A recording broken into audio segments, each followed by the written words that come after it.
अस्सलाम वालेकुम, आप देख रहे हैं मुबश्शिर लुकमान यूट्यूब चैनल। मेरा नाम मुबश्शिर लुकमान है। इसको सब्सक्राइब ज़रूर करिएगा, बेल आइकॉन ज़रूर प्रेस करिएगा। मैं 2 साल से एक बात आपको बता रहा हूँ, बार बार बता रहा हूँ कि इंडिया टूट रहा है और अब मुझे लगता है कि वो वक्त करीब आ रहा है। पहले मैं समझता था कि 2025 2030 तक होएगा ये, लेकिन अब मुझे लगता है कि 2021 जो है वो एक बड़ा मीनिंगफुल साल होगा। 2020 तो बड़ा बुरा साल गुजरा पूरी दुनिया के लिए, क्योंकि सब ने देखा इसमें कोविड-19 ने क्या किया। लेकिन 2021 जो है वो हिंदुस्तान के लिए इससे भी ज़्यादा बुरा साल होगा। वो क्यों होगा? मुझे ज्वाइन कर रहे हैं मौज़म खान साहब, किसी तारुफ के मोहताज नहीं है, हमारे दोस्त हैं और एस्ट्रोलॉजर भी हैं, पामिस्ट भी हैं और मायानाज शख्सियत हैं, ऑथर हैं, पब्लिश्ड ऑथर हैं कई किताबों के। खान साहब अस्सलाम वालेकुम। आप अभी ऊपर हम बैठे हुए थे, आप मुझे कह रहे थे कि हर हाल में इंडिया ने टूटना है। मैं तो समझा कि मुझे मेरी आवाज़ आ रही है आगे से। नहीं देखिए, असल में बात यह है कि अगर आप मेरी यूट्यूब पे जाएं एस्ट्रोलॉजर मौज़म खान, तो मैंने बहुत सारी वीडियोस उसमें अपलोड की हैं। आपको याद होगा कि 2019 में भी हमने एक प्रोग्राम बिल्कुल किया था। जब ये सिनेरियो बिल्कुल नहीं था। तो ये ग्रेजुअली सिनेरियो डेवलप इस वजह से हो रहा है कि इस वक्त जो प्लानिटरी कंडीशन है वो बड़ी डिफरेंट है। जब हमने स्टार्ट किया था तो इंडियंस ये कहते थे क्योंकि सैटर्न वेस्ट को डील करता है, तो पाकिस्तान के टूटने के खर्चे जो है ना, वो खदशात काफ़ी सारे होंगे। तो मैंने कहा था, जब आप ट्रू जनरल मंडेन एस्ट्रोलॉजी पढ़ते हैं तो मंडेन एस्ट्रोलॉजी को डिफरेंट एंगल से पढ़ा जाता है। अगर आप देखें, पिछले जो अप्रैल से स्टार्ट हुआ, अप्रैल मई जून जुलाई अगस्त, ये सारे जो 4-5 महीनों का सिनेरियो है, इस सारे 5 महीनों में जो जो इंडिया ने स्टेप्स लिए हैं वो वर्स्ट कम वर्स्ट होते गए। मुंह की खानी पड़ी। मुंह की खानी पड़ी है। एक दफ़ा इमरान खान साहब ने ये कहा था कि मोदी का आना हमारे लिए बाइसे बरकत है, तो उस वक्त सारे लोग मजाक उड़ाते थे। तो मैं भी ये समझता हूँ कि मोदी का आना जो है वो पाकिस्तान के लिए बहुत बेहतर है। अगर आप मेरी उस पर फिर यूट्यूब पे जाएं तो मैंने मोदी साहब का भी हॉरोस्कोप उसमें बनाया हुआ है।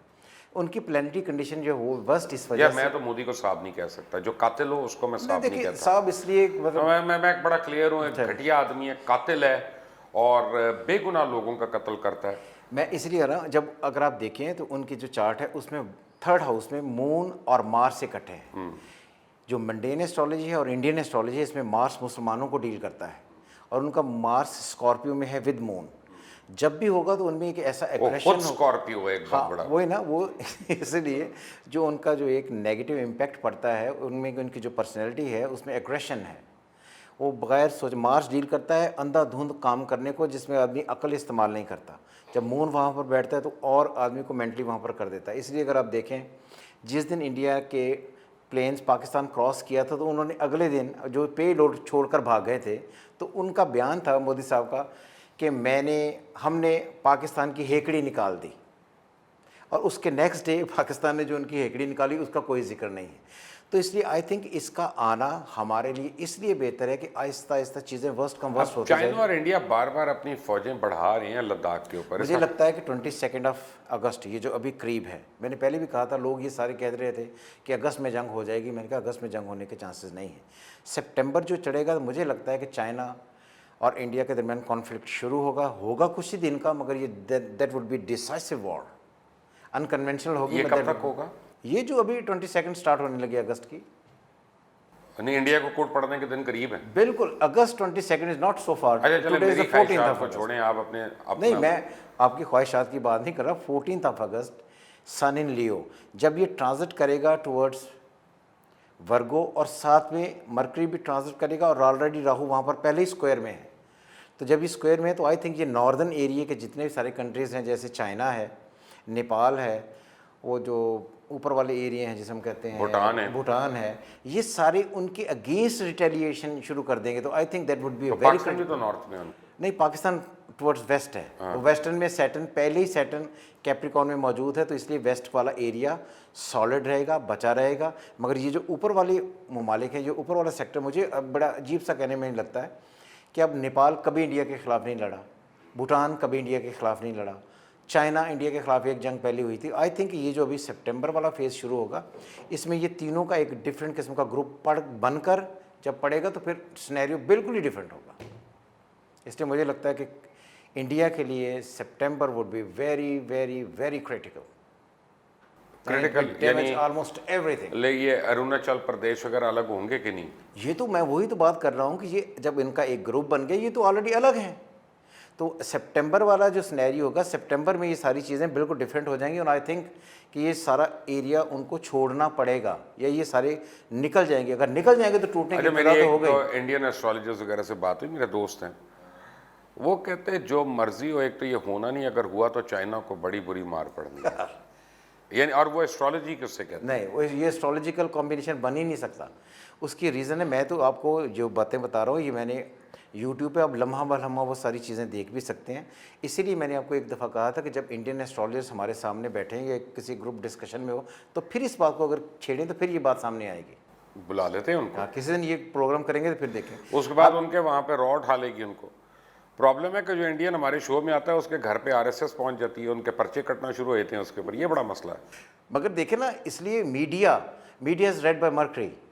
तो मीडिया भी उनका जो इस वक्त जो हाँक रहा है, आप भी सुन रहे होंगे, बाकी भी दुनिया सुन रही, मगर आई थिंक सितंबर में सिनेरियो बड़ा डिफरेंट होगा और ये हर हाल में इंडिया टूटेगा ही। उसकी वजह ये है कि मोदी जो है उनका असेंडेंट लॉर्ड सन वो 5वें में और 6ठे में है और उसका मीडिएटर फिर उठकर वहाँ पर जाकर अफेक्टेड हो जाता है। तो उनको ना सिर्फ उन पर लीगल केसेस चलेंगे, अगर उनकी प्रीवियस ज़िंदगी देखें, मुझे तो नहीं उनके बारे में पता, मगर ये नहीं हो सकता कि उन्हें लीगल चार्जेस फेस ना करने पड़े हों।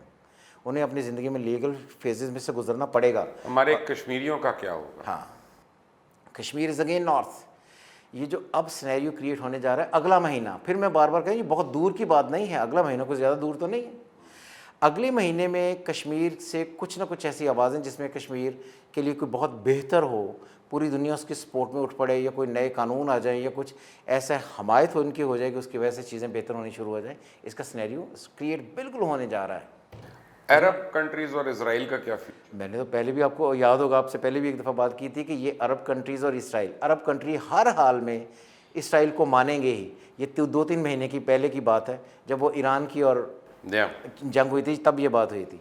तो अब आप देखें तो ईरान जो सारे गल्फ़ कंट्रीज़ हैं, ओपेक कंट्रीज़ हैं, इन्होंने उसको इसराइल बड़ा को रिएक्शन हो रहा है अभी इस पर। अभी नहीं, अभी पाकिस्तान इसको अभी नहीं मानेगा। इसमें कम से कम जब तक इमरान खान का दौर चलेगा तब तक तो मेरा नहीं ख्याल कि हम इसराइल को मान लेंगे। मगर जो गल्फ़ की कंट्रीज़ है वो डेफिनेटली इसराइल को, लेकिन सूनर और लेटर पाकिस्तान मानेगा तो सही, आई थिंक, मगर अभी नहीं। ठीक है, अभी इट्स टू प्रीमेच्योर। लेकिन हैविंग सेड दैट, ये जो ब्लॉक्स बन रहे हैं अमेरिका और चाइना के, इन ब्लॉक्स का क्या फ्यूचर है? देखिए, सैटर्न जब घूमकर ट्रांजिट में अपने ही घर आता है, जैसे आज कैप्रिकॉर्न में है, फिर एक्वेरियस में आया है, तो हमने याद होगा आपको तब भी कहा था कि जो पाकिस्तान से वेस्ट कंट्रीज़ हैं इनका टोटल सिस्टम चेंज हो जाएगा, इनकी अप्रोच चेंज हो जाएगी, इनके रिलेशनशिप चेंज हो जाएंगी, इनके फिजिकल जोग्राफी चेंज हो जाएंगे। अब ये बात बड़ी अजीब लगती थी उस वक्त, लेकिन अगर आप अब देखें तो ये सारा सिनेरियो क्रिएट हुआ है। आई थिंक कि जो नए ब्लॉक्स बनेंगे ये इसी तरह ब्लॉक्स का एक नया सिनेरियो बनेगा। लास्ट क्वेश्चन खान साहब, बड़ी हर आदमी ने 60 काट लिए कोविड के बाद, तो लगता है 60 नहीं, अपना भाई अपना काम ही नहीं चले, लोगों के काम बंद हो गए हैं, नौकरियां खत्म हो गई हैं, ये हालात कब बेहतर होना शुरू होंगे? सितंबर पाकिस्तान के लिए मैंने तब भी कहा था जब कोविड आया था, ये आपने मुझे पहले कहा था। मैंने ये कहा था कि अगस्त में ये बिल्कुल क्लियर हो जाएगा। और इस वक्त देखिए ये 14 अगस्त है जब वहाँ बैठे हुए हैं, तो ये सिनेरियो तो ऑलमोस्ट तकरीबन बिल्कुल क्लियर हो गया।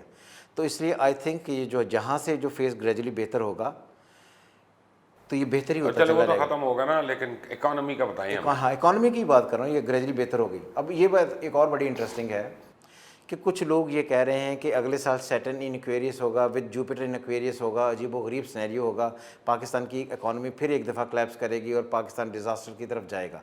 और उसको कुछ लोग ये मिला रहे हैं कि शायद अगर जंग होती है तो उससे रिज़ल्ट जो है नेगेटिव निकल आएंगे, तो पाकिस्तान के लिए जो है प्रॉब्लम्स हो सकती। ऐसा बिल्कुल नहीं होने जा रहा। पाकिस्तान ग्रेजुअली बेहतरी की तरफ बढ़ाएगा। अगले साल जो 2021 होगा उसमें सिस्टम चेंज होने के काफ़ी सारे इम्कानात हैं, कोई नए रूल्स एंड रेगुलेशंस आएँ, हम आहिस्ता आहिस्ता ग्रेजुअली डेमोक्रेसी से निकल कर किसी और सिस्टम की तरफ जाएं, इसके चांसेस हैं नेक्स्ट ईयर। प्रेजेंशियल, डेफिनेटली प्रेजेंशियल, फिर उसके बाद अनस्टॉपेबल है पाकिस्तान। तो आपने तो मुझे ये भी कहा था बाय द वे कि जनाब अभी बड़े वाइड तब्दीलियां होने लगी हैं वो कैबिनेट वगैरह में। तो ये इसी अगस्त का महीना ही है ना। अगर आप देखें इस वक्त बुज़दार साहब को उन्होंने बुलाया। नहीं, बुज़दार साहब कहीं चले जाएंगे, काफ़ी ये जो कोई जेल वेल जाने की उम्मीद है? सन देखिए ये डिफ़िकल्ट है जेल, मगर sun is the lord of government, और गवर्नमेंट में जो इस वक्त हेड्स हैं उनके, मगर बहुत ज़्यादा जैसे प्राइम मिनिस्टर उनके चेंज होने का कोई सिनेरियो नहीं। कईयों ने अपनी रीडिंग दी थी कि इमरान खान सब जा रहे हैं, मैं कहा ऐसा होने लगे, मगर जो हेड्स हैं इनकी तब्दीलियाँ होंगी और ये अभी रिसेंट डेज़ में ही होंगी। आने वाले दिनों में, यानी बड़ी खुशखबरी है हमारे लिए इसका मतलब। पाकिस्तान बिल्कुल बदलें। जब देखें, जब चीज़ें आती हैं और जिस तरह से ना पानी जब आता है तो फिर और पानी आता है, जब तब्दीली आती है तो फिर और तब्दीलियाँ आती हैं। मैंने आपको कहा था कि नरेंद्र मोदी मनहूस है हिंदुस्तान के लिए और आप उसको ये मैसेज पहुँचवाएं, इस वीडियो को इतना वायरल करें, इतना शेयर करें कि मोदी तक पहुँच जाए, उसको पता चले कि मनहूस है, नेस है। और उसको चाहिए, अगर वो हिंदुस्तान वाकई उसको अजीज़ है तो उसको छोड़ देना चाहिए हिंदुस्तान की क़ियादत, किसी अच्छे बंदे को आने दे जो बेहतर हो, जो जेन्युइन सेकुलर इंडिया का मानने वाला हो और जो सेकुलर इंडिया का प्रचार भी कर सके। ये तो एक कातिल है और कातिलाना सोच के साथ ये दुनिया पे जुल्म व सितम ढा रहा है, ख़ासतौर कश्मीर के ऊपर। बट अपनी राय मुझे ज़रूर दीजिएगा और कमेंट्स में, और इसको सब्सक्राइब करिएगा, बेल आइकॉन प्रेस करिएगा। अंटिल नेक्स्ट टाइम, अल्लाह हाफ़िज़।